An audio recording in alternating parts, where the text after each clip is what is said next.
गुरुदत्त भारतीय सिनेमा के इतिहास में सबसे आला दर्जे के निर्माता, निर्देशक और अभिनेता थे। गुरुदत्त के अगर वास्तविक नाम की बात करें तो पता चलता है कि उनका असल नाम बसंत कुमार शिवशंकर पादुकोण था। गुरुदत्त की साहित्यिक रुचि और संगीत की समझ की झलक हमें उनकी फिल्मों में दिखाई पड़ती है।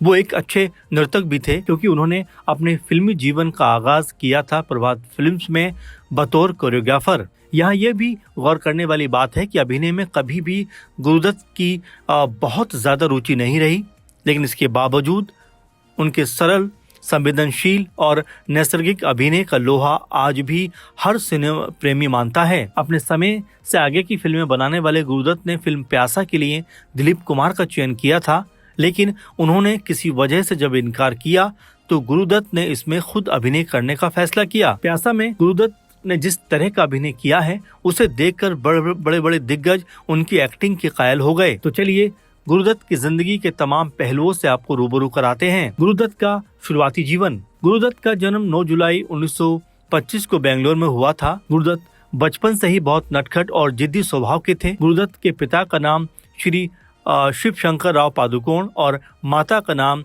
श्रीमती बसंती पादुकोण था। प्यासा और कागज के फूल जैसी क्लासिक फिल्मों को बनाने वाले गुरुदत्त चुपचाप और गंभीर रहा करते थे, लेकिन उनके भीतर एक मस्ती करने वाला बच्चा भी था। वो पतंग उड़ाते, मछलियां पकड़ते और फोटोग्राफी भी किया करते। गुरुदत्त को खेती करना भी खूब सुहाता था। लोनावाला में फार्म हाउस था जहां वो हर साल जाकर खेती किया करते थे। उन्हें फिशिंग करने का भी खूब शौक था। पबई झील में जॉनी वॉकर और गुरुदत्त खूब मछलियां पकड़ा करते थे। एक बार उन्हें एक स्कूटर पसंद आ गया। वो उसे चलाते हुए स्टूडियो की तरफ जा रहे थे, तभी सिग्नल के पास गाड़ी रुकी तो लोगों ने उन्हें पहचान लिया। ये दोनों किसी तरह से वहां से गाड़ी के जरिए भाग निकले। एक दिलचस्प किस्सा ये भी है कि कश्मीर में उन्हें एक शिकारा दिखा जो बेहद पसंद आया, तो शिकारे को कश्मीर से खुलवाकर पवन झील ले आए। गुरुदत्त और गीता राय का विवाह। दरअसल जिन दिनों गुरुदत्त फिल्मों में अपनी जमीन तलाश रहे थे, उन्हीं दिनों गीता राय नाम की एक नई गायिका पार्श्व गायिका बनने की कोशिश में लगी हुई थी। थोड़े ही दिनों में गुरुदत्त कई निर्देशकों के सहायक बने, तो उधर फिल्म भक्त प्रहलाद में गीता राय को भजन गाने का अवसर मिला। 1948 में प्रदर्शित फिल्म दो भाई में गाए गीत मेरा सुंदर सपना बीत गया ने गीता राय को पूरे देश में चर्चित कर दिया। दरअसल यही वो गीत था जिसने गुरुदत्त के दिलों के तारों को छेड़ दिया, और यहीं से गुरुदत्त ने मन ही मन ये फैसला भी कर लिया कि जब भी वो फिल्म बनाएंगे गीता राय से गीत जरूर गवाएंगे। वहीं गुरुदत्त के मित्र देवानंद ने फिल्म बाजी का निर्देशन गुरुदत्त को सौंप दिया और अपने वायदे को पूरा किया जो उन्होंने कभी गुरुदत्त से प्रभात स्टूडियो में किया था। बाजी शुरू हुई तो गुरु ने गीता राय से एक गीत गवाया। बाजी में गीता राय का गीत गीता बाली पर फिल्माया गया। ये गीत अपने समय का सुपरहिट गीत साबित हुआ।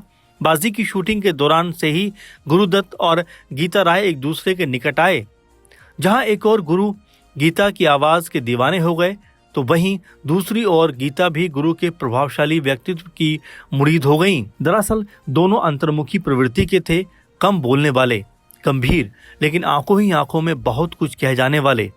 एक दिन जब रिहर्सल और रिकॉर्डिंग से फुर्सत मिली तो गुरु ने गीता को शादी के लिए प्रस्ताव दे दिया। गीता गुरुदत्त को चाहने लगी थी, लेकिन बिना माता पिता की मर्जी के वो शादी नहीं कर सकती थी। बाजी अभी रिलीज नहीं हुई थी। गीता ने कहा परिवार वालों ने से कहना होगा। फिर बाद में गीता राय के माता पिता की रजामंदी से दोनों की शादी 1953 में हुई। गुरुदत्त का फिल्मी सफर। कोलकाता में शिक्षा प्राप्त करने के बाद गुरुदत्त ने अल्मोड़ा स्थित उदय शंकर की नृत्य अकादमी में प्रशिक्षण प्राप्त किया और उसके बाद कलकत्ता में टेलीफोन ऑपरेटर का काम करने लगे। बाद में वो पुणे चले गए और प्रभात स्टूडियो से जुड़ गए। यहाँ उन्होंने पहले अभिनेता और फिर नृत्य निर्देशक के रूप में काम किया। उनकी पहली फीचर फिल्म बाजी 1951 में देवानंद की नवकेतन फिल्म्स के बैनर तले बनी। इसके बाद उनकी दूसरी फिल्म जाल जो 1952 में बनी, इसमें भी देवानंद और गीता बाली शामिल थे। इसके बाद गुरुदत्त ने 1953 में बाज फिल्म के लिए निर्माण कंपनी की शुरुआत की। गुरुदत्त की बेमिसाल फिल्में। मुख्य रूप से गुरुदत्त की प्रसिद्ध का जो स्रोत बारीकी से गढ़ा गया है, उसमें उदास चिंतन से भरी उनकी कुछ बेहतरीन फिल्मों के जरिए ये बताया जाता है कि गुरुदत्त का जो व्यक्तित्व था फिल्मों के लिए वो किस तरह का था। दरअसल प्यासा जो 1957 में उन्होंने बनाई, इसके बाद कागज के फूल जिसका निर्माण 1959 में किया, और इसके बाद 1962 की साहब बीबी और गुलाम।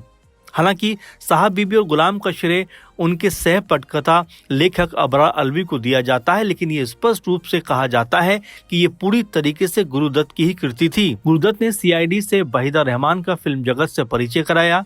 इसके बाद फिर प्यासा और कागज के फूल जैसी फिल्मों ने वहीदा रहमान को सबसे बेहतरीन अदाकारा के तौर पर फिल्मी दुनिया में स्थापित कर दिया। यहाँ आपको ये भी बताते चलें कि प्रकाश और छाया के कल्पनाशील उपयोग, भावपूर्ण दृश्य, कहानी में कई विषयों की परतें गुंदने की अद्भुत क्षमता और संगीत की बेहतरीन समझ गुरुदत्त को हिंदी सिनेमा का सबसे निपुण फिल्मकारों की कतार में खड़ा करती है। गुरुदत्त के नाम पर डाक टिकट। 10 अक्टूबर 1964 में मुंबई में अपने बिस्तर में रहस्यमय स्थिति में मृत पाए गए गुरुदत्त ने एक बार कहा था, देखो ना, मुझे निर्देशक बनना था, बन गया, अभिनेता बनना था, बन गया, पिक्चर अच्छी बनानी थी, बनाई, पैसा है, सब कुछ है, पर कुछ भी नहीं रहा। शराब की लत से हमेशा जूझने के बाद 1964 में उन्होंने दुनिया को हमेशा हमेशा के लिए अलविदा कह दिया। गुरुदत्त की आखिरी रात। गुरुदत्त साहब की खुद की जिंदगी इतनी फिल्मी थी कि उन पर ही कई फिल्में बन जाएं। जब वो किसी फिल्म को बनाते थे तो लगता था मानो फिल्म का हर एक किरदार असल जिंदगी से गुजर रहा हो। गुरुदत्त की जिंदगी अगर कहानी है तो उनकी मौत भी एक अफसाना। गुरुदत्त की मौत को कोई आत्महत्या बताता है, तो कोई हत्या, तो कोई सामान्य मौत, पर उस सच को कोई नहीं जानता जो उनकी आखिरी रात का था। जिस रात के काले अंधेरे के आगोश में गुरुदत्त मौत की नींद सो गए, उस रात उन्होंने जमकर शराब पी थी। इतनी उन्होंने पहले कभी नहीं पी थी। गीता जो उनकी पत्नी थी, उनके साथ उनकी कुछ नोकझोंक हो गई थी। गीता ने गुरुदत्त को बिटिया के साथ कुछ वक्त बिताने के लिए उनके पास भेजने को कहा, लेकिन गीता ने इनकार कर दिया। गुरु अपनी पत्नी को बार बार फोन करते रहे कि वो उन्हें बेटी से मिला दे, लेकिन गीता ने फोन नहीं उठाया। हर फोन के साथ गुरुदत्त का गुस्सा बढ़ता जा रहा था।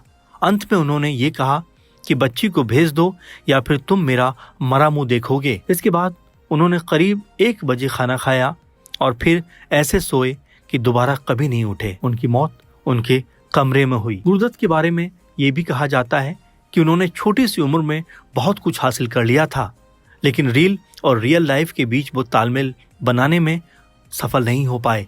प्यासा, साहिब बीबी और गुलाम, कागज के फूल, चौदहवीं का चांद, आर पार, सीआईडी जैसी तमाम बेहतरीन फिल्मों को बनाने वाले गुरुदत्त हमेशा अपने भीतर एक बेचैनी लिए जिए। उनकी फिल्मों में भी उनकी ये बेचैनी साफ नजर आती है। अगर गुरुदत्त कुछ और साल जीवित रह गए होते तो न जाने कितनी बेशुमार और बेहतरीन फिल्में अपने चाहने वालों को देकर जाते। वैसे ये भी सच है कि भले ही गुरुदत्त का दुनिया से गए हुए एक जमाना बीत गया हो, लेकिन उनकी फिल्मों को आज भी सबसे बेहतरीन फिल्मों में शुमार किया जाता है। यही वजह है कि ऐसा बोला जाता है कि गुरुदत्त दुनिया से कहीं गए ही नहीं, क्योंकि वो अपनी फिल्मों के जरिए आज भी सिने प्रेमियों के दिलों में जिंदा हैं। तो कैसा लगा आपको ये हमारा प्रोग्राम? कमेंट करके जरूर बताइए। हमारे चैनल के साथ इसी तरह जुड़े रहिए और कोई सुझाव हो तो हम तक कमेंट बॉक्स के जरिए जरूर पहुंचाइए।